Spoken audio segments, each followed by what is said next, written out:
शहर से दूर एक पुराने वीरान किले के पास एक बहुत ही पुराना कुआं था। रोज रात होते ही वहां ऐसा सन्नाटा छा जाता था कि कोई परिंदा भी पर नहीं मारता था।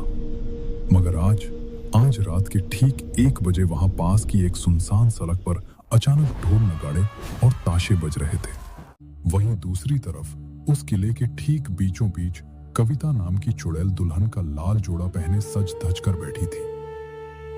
वाह कविता, आज तो तू सचमुच बड़ी सुंदर दिखाई दे रही है। अरे क्यों ना करूं मैं इतनी तैयारी, क्यों ना करूं शादी। तुम्हें पता नहीं है क्या, जब मैं इंसानी रूप में मरी थी ना, तो ठीक उसके अगले ही दिन मेरी शादी होने वाली थी। तब से लेकर आज तक, जब से मैं चुड़ैल बनी हूं, मेरे दिल में सिर्फ यही एक आखिरी इच्छा बची थी कि मैं धूमधाम से शादी करूं। और देखो, आज आखिरकार मुझे मेरी पसंद का दूल्हा मिल ही गया है, और वो इस वक्त यहाँ मेरी बारात लेकर आ ही रहा है। उधर वो भूतों की बारात किले के पास पहुंचने ही वाली थी। बिल्कुल उसी समय उस पुराने किले के बाहर वाली सड़क पर रोहन और आरव साथ में घूम रहे थे और रात की ठंडी हवा का मजा ले रहे थे। वाह यार आरव, इस तरह रात के सन्नाटे में बाहर घूमने का तो मजा ही कुछ और होता है। हाँ यार, बात तो तेरी बिल्कुल सच है। तभी अचानक रोहन को हवा में तैरती हुई कुछ अजीब सी आवाजें सुनाई देती हैं। वो चौंक कर रुक जाता है। अरे रुक, सुन, ये कैसी आवाज आ रही है? क्या हुआ भाई? मुझे तो कुछ सुनाई नहीं दे रहा। अरे ध्यान से सुन, कहीं पास से ही ढोल और नगाड़े की आवाज साफ आ रही है यार। मुझे तो लगता है कि आसपास से कोई बारात गुजर रही है। क्या बात कर रहा है? बारात? अरे वाह, फिर तो आज की रात बड़ा ही मजा आएगा। चल भाई, चुपके से उस शादी में घुस जाते हैं और दबाकर मुफ्त का खाना खाएंगे।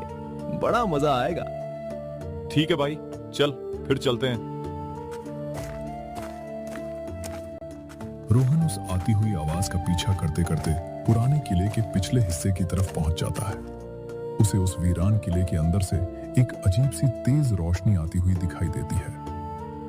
अरे यार आरव, देख, ये रोशनी तो इस किले के अंदर से आ रही है। मुझे तो ये पूरा मामला कुछ गड़बड़ लगता है भाई। अरे इसमें गड़बड़ क्यों होगी?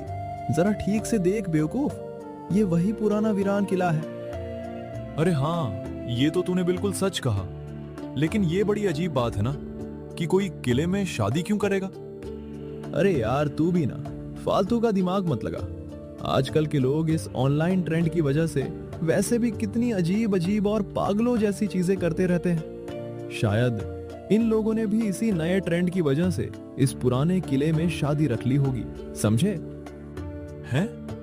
लेकिन इस तरह के अजीब ट्रेंड के बारे में मैंने पहले तो कभी नहीं सुना यार। अरे छोड़ ना यार, इस नए ट्रेंड से हमारा क्या लेना देना। हमारा काम है खाना खाना, तो हम चुपचाप अंदर चलकर खाना खाते हैं। क्यों, मेरी बात ठीक है ना? हाँ ठीक है, चल। फिर रोहन और आरव मुफ्त के स्वादिष्ट खाने के लालच में बिना सोचे समझे उस पुराने किले के अंदर दाखिल हो जाते हैं। लेकिन जैसे ही वो अंदर कदम रखते हैं, वहां का भयानक नजारा देखकर उन दोनों के होश उड़ जाते हैं। किले के आंगन में जो शादी का मंडप सजा था, उसके चारों तरफ डरावनी चुड़ैलें खड़ी थी, और वहां किसी आम इंसान की नहीं, बल्कि एक खौफनाक भूत और चुड़ैल की शादी हो रही थी। आरव, ये तू मुझे कैसी जगह पर ले आया यार? ये तो साफ साफ भूत और चुड़ैलों की शादी चल रही है। हाँ यार, तू बिल्कुल सही कह रहा है। चल जल्दी से दबे पाओ यहाँ से चुपचाप निकल लेते हैं, वरना अगर इन सब ने हमें देख लिया तो हमारी खैर नहीं होगी। आरव और रोहन जैसे ही वापस जाने के लिए पीछे की तरफ मुड़ते हैं, ठीक उसी वक्त दुल्हन बनी कविता चुड़ैल की नजर उन दोनों जिंदा इंसानों पर पड़ जाती है। वो उन्हें देखकर जोर से हंसते हुए कहती है, अरे वाह, लगता है आज मेरी इस शानदार बारात में कुछ जिंदा इंसान भी मेहमान बनकर आए हैं। कविता की वो भारी और डरावनी आवाज सुनकर रोहन और आरव के पैर जैसे जमीन पर ही जम जाते हैं। उनसे एक कदम भी आगे नहीं बढ़ा जाता। जाओ मेरी सहेलियों, उन दोनों इंसानों को पकड़कर फौरन मेरे पास लेकर आओ। पलक झपकते ही चुड़ैलें उन्हें घेर लेती हैं। नहीं नहीं, बचाओ, कोई हमें बचाओ, हमें छोड़ दो।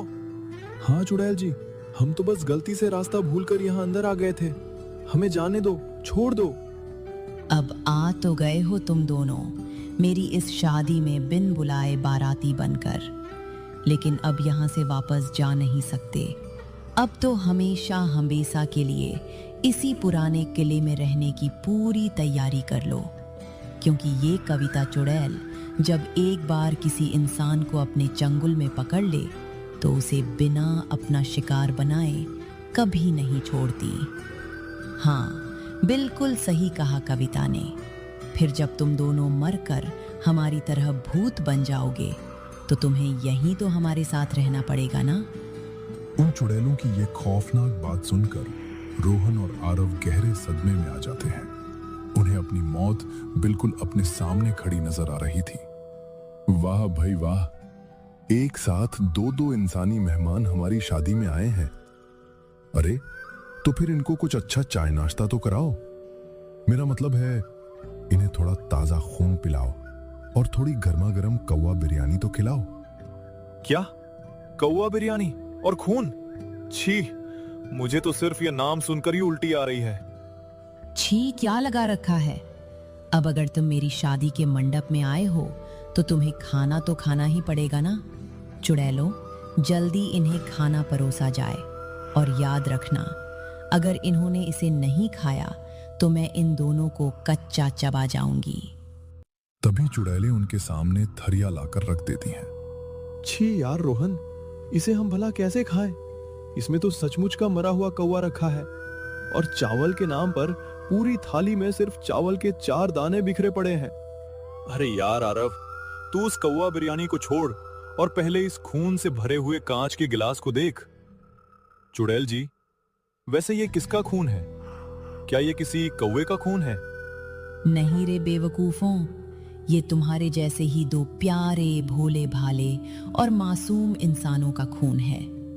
वो दोनों भी ठीक 2 दिन पहले इस पुराने किले में डरावनी ब्लॉगिंग करने आए थे। मैंने बस उनका ही सारा खून निकालकर इसमें भर दिया। ये सुनते ही आरव और रोहन बुरी तरह डर जाते हैं, क्योंकि अब उन्हें पूरा यकीन हो चुका था कि बहुत जल्द उनका भी यही हाल होने वाला है। चलो बस, बहुत हुआ तुम लोगों का नाटक। जल्दी से ये खाना खत्म करो और फिर कविता, तुम इन्हें जान से मारकर इनका खेल हमेशा के लिए खत्म करो। आज हमारी शादी का दिन है। तुम इन फालतू इंसानों के चक्कर में हमारा कीमती वक्त बर्बाद मत करो। अरे हाँ हाँ ठीक है बाबा, बस थोड़ी देर और खेलने दो मुझे इनके साथ। बड़ी मुश्किल से ऐसे सीधे साधे इंसान हाथ लगते हैं। और तुम दोनों, तुम्हें सुनाई नहीं दिया क्या? जल्दी से ये बिरयानी खत्म करो और फटाफट ये सारा खून पी जाओ। नहीं, मुझसे ये काम बिल्कुल नहीं होगा। आप चाहे तो मुझसे कोई दूसरा काम करा लीजिए, लेकिन मैं ये किसी इंसान का खून कभी नहीं पी सकता। हाँ, मैं भी नहीं पी सकता। और अगर इस सड़ी हुई कौवा बिरयानी की जगह असली चिकन बिरयानी होती तो मैं एक बार को खा भी लेता, मगर ये गंदा खून और कौवा तुम हमसे कभी नहीं करवा सकती। अच्छा, तो तुम मेरा हुक्म नहीं मानोगे? ठीक है, फिर एक काम करो, तुम दोनों अब एक दूसरे को थप्पड़ मारना शुरू करो, और याद रहे थप्पड़ एकदम तेज और जोरदार होना चाहिए। तुम दोनों में से जो कोई भी एक दूसरे को सबसे तेज थप्पड़ मारेगा वो बच जाएगा, और मैं उसे खुद यहाँ से जिंदा भागने का एक मौका दूंगी। लेकिन जो भी इस खेल में हारा उसका खून निकालकर मेरे सारे भूत बारातियों को दावत में पिला दिया जाएगा। अरे कविता, तुम ये क्या पागलपन कर रही हो? जल्दी आओ और आकर शादी करो ना। शुभ मुहूर्त निकला जा रहा है। तुम चुप करो। ये मेरी शादी है और ये मेरी बारात है।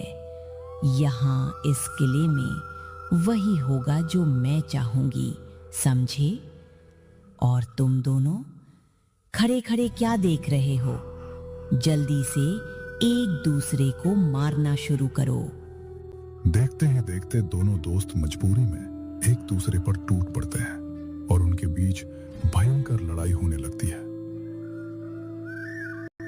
वाह भाई वाह, क्या बात है। मुझे तो बड़ा मजा आ गया। हाँ, और तेज मारो, एक दूसरे को और तेज मारो। उधर लड़ाई का झूठा नाटक करते हुए दोनों दोस्त लड़ते लड़ते दबे लफ्जों में एक दूसरे से बात करते हैं। सुन यार आरव, मैं तुझे अभी जोर से उठाकर इस किले के मेन गेट की तरफ पटकूंगा। फिर तू वहां से गुस्से का नाटक करते हुए मुझे और बाहर की तरफ फेंक देना। इस तरह हम दोनों गेट के बाहर पहुंच जाएंगे और वहां से सीधे भाग जाएंगे। क्यों, कैसा रहेगा मेरा प्लान? भाई बहुत ही मस्त प्लान है यार। चल, ये ले मेरा घूंसा। थोड़ी देर तक और झूठी लड़ाई करने के बाद आरव रोहन को सचमुच गुस्से में किले के बड़े गेट के पास जोर से फेंक देता है। रोहन तुरंत जमीन से उठता है और आरव की तरफ तेजी से दौड़ता है ताकि उसे भी बाहर खींच सके। अच्छा बेटा, मुझसे चालाकी करने चले थे। अब बताओ, कहाँ जाने की फिराक में हो तुम दोनों? बस बहुत हो गया। अब ये बारात आगे नहीं बढ़ेगी। ये बारात अभी के अभी वापस जाएगी। क्या क्या कहा तूने?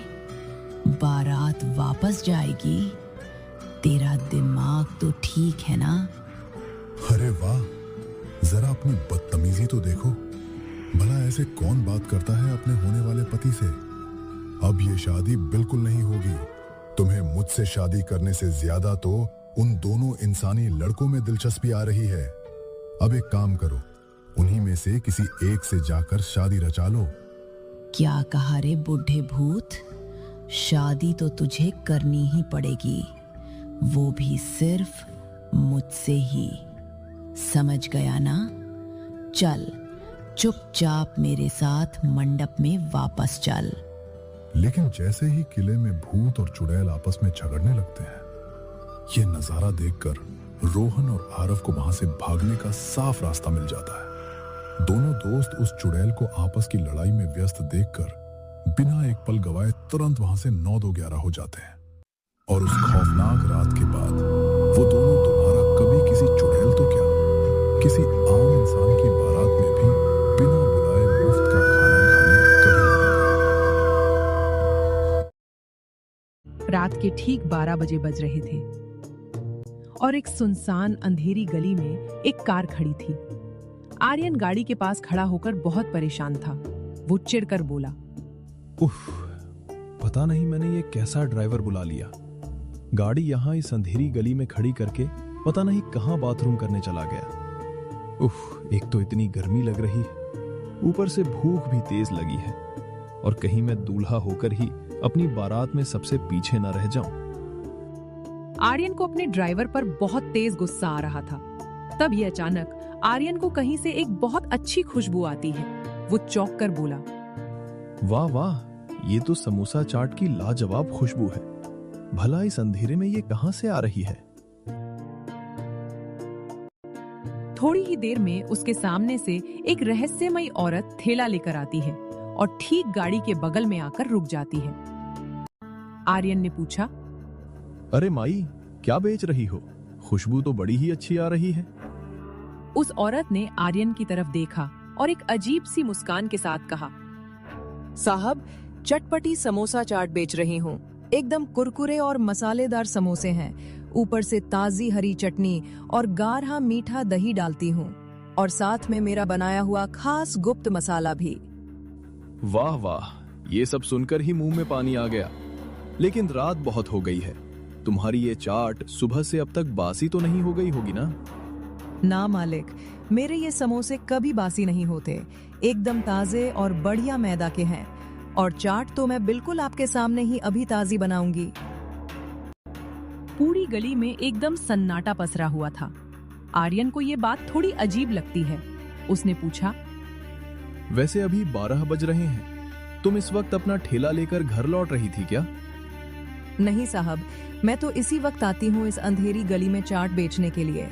मैं दिन के उजाले में कभी बाहर नहीं निकलती। वैसे आपने तो दूल्हे के कपड़े पहने हैं, क्या आज आपकी शादी है? हाँ माई, लेकिन वो ड्राइवर गाड़ी खड़ी करके पता नहीं कहाँ चला गया, अभी तक वापस नहीं लौटा। और वो अब लौटेगा भी नहीं?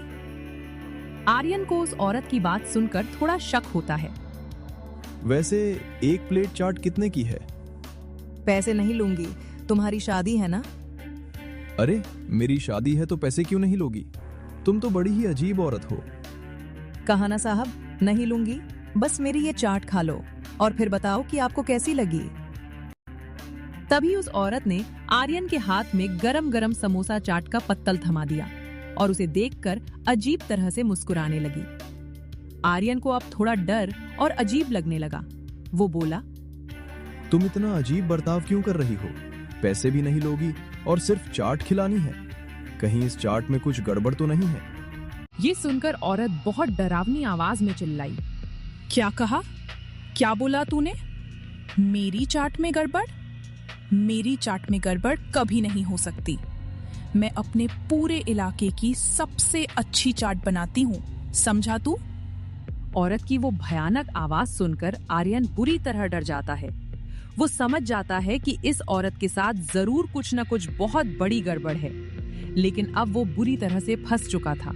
अब तक औरत को बहुत तेज गुस्सा आ चुका था। अचानक देखते ही देखते उसने अपना असली रूप ले लिया। वो एक भयंकर चुड़ैल बन गई। कहा ना, वो ड्राइवर नहीं आएगा, क्योंकि उसे मैं पहले ही खत्म कर चुकी हूँ। और अब तेरी बारी है। जल्दी से ये चाट खा और मेरा गुलाम बन जा। पूरी अंधेरी गली में आर्यन की चीख गूंज गई, लेकिन कोई उसे बचाने वहां नहीं आया। उधर आर्यन की दुल्हन किरण मंडप में बैठी उसका इंतजार करती रह गई। वहां बैठी कुछ औरतें बातें बनाने लगी। ये लो जी, लगता है दूल्हा शादी से डरकर भाग गया। सही कहा बहन, लगता है इसका किसी और लड़की से चक्कर होगा। ये सुनकर किरण को गुस्सा आ गया। वो बोली, हाँ, ज्यादा मत बोलिए आंटी जी, मुफ्त का खाना तो आप सबने खा ही लिया है, तो अब अच्छा होगा कि आप दोनों यहाँ से चली जाएं। इतना बोलकर किरण गुस्से में अपने कमरे में चली जाती है। उसके पीछे पीछे उसकी माँ मंजू आती है। मंजू ने कहा, बेटा किरण, अभी पता चला है कि आर्यन की गाड़ी वो पास वाली अंधेरी गली में खड़ी मिली है, लेकिन आर्यन और उसका ड्राइवर राजू आसपास कहीं नहीं दिखे। सबका यही मानना है कि आर्यन भाग गया है। ऐसा नहीं हो सकता माँ, हम दोनों इतने सालों से एक साथ हैं और वो तो इस शादी से बहुत खुश था। वो भला क्यों भागेगा? मैं खुद जा रही हूँ उसे ढूंढने। क्या? मगर ऐसे आधी रात को?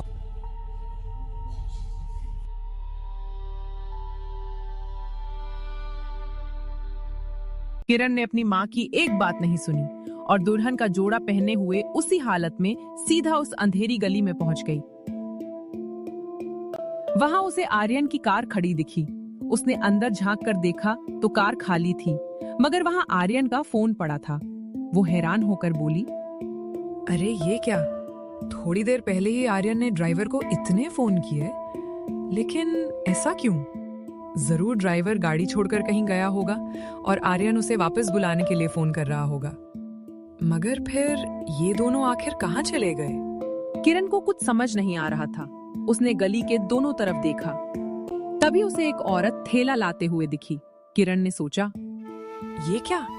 ये कौन आ रहा है? धीमे धीमे वो औरत किरण के पास पहुंच गई और बोली, गरम गरम समोसा चाट खाओगी बेटी? बना दूं तुम्हारे लिए? नहीं, मुझे नहीं खाना। लेकिन क्या तुमने दो आदमियों को यहाँ देखा है? एक ने दूल्हे के कपड़े पहने थे। अरे हाँ, उन्होंने भी मेरी चाट खाई थी। तुम्हें उनके पास जाना है ना, तो तुम भी खा लो मेरी ये स्वादिष्ट चाट। किरण को कुछ बहुत अजीब लगा, लेकिन उसे यकीन था कि ये औरत जरूर आर्यन और ड्राइवर के बारे में कुछ जानती है। उसने कहा, ठीक है, मैं खाऊंगी, लाओ 2 प्लेट। कुछ ही सेकंड्स में औरत ने एक बढ़िया सी कुरकुरी समोसा चाट बनाकर किरण को दे दी और चाट खाते ही किरण वहां बेहोश होकर गिर गई। थोड़ी देर बाद जब उसे होश आता है तो वो देखती है कि एक छोटे से अंधेरे कमरे में वह, आर्यन और ड्राइवर राजू तीनों रस्सियों से बंधे हुए थे और वहां कोई नहीं था। किरण ने कहा, ओह आर्यन, तुम भी यहाँ हो?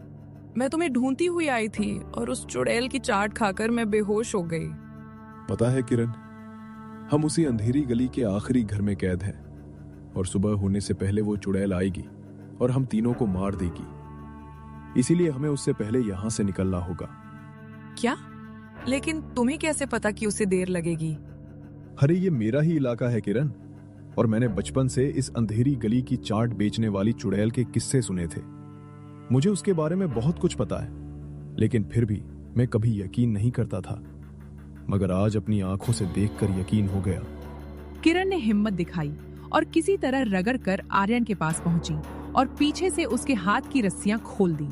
फिर आर्यन ने किरण और ड्राइवर राजू के हाथ खोल दिए। राजू ने दरवाजा खोलने की बहुत कोशिश की, मगर वो नहीं खुला। तभी वहां अचानक चुड़ैल आ गई और उन तीनों को खुला हुआ देखकर आग बबूला हो गई। वो चिल्लाई, तुम तीनों की इतनी हिम्मत, मेरी कैद से आजाद होने की गुस्ताखी की। अब मैं तुम तीनों को छोड़ूंगी नहीं, अभी बताती हूँ। कुछ करो ना आर्यन, कुछ भी करो। चाहे कुछ भी कर ले, आज तो मैं तुझे नहीं छोड़ूंगी। पहले तुझे खाऊंगी और फिर तेरे इस पति को। तभी आर्यन को सामने टेबल पर रखी एक कैंची दिखाई दी। उसने बिजली की तेजी से उठकर उस कैंची से किरण के बालों की एक लट काट दी। जैसा कि उसने सुना था कि चुड़ैल का जादू बालों के संपर्क से टूटता है। ऐसा करते ही किरण उस चुड़ैल के सम्मोहन के चंगुल से छूट गई। आर्यन और किरण एक साथ खिड़की की तरफ भागे।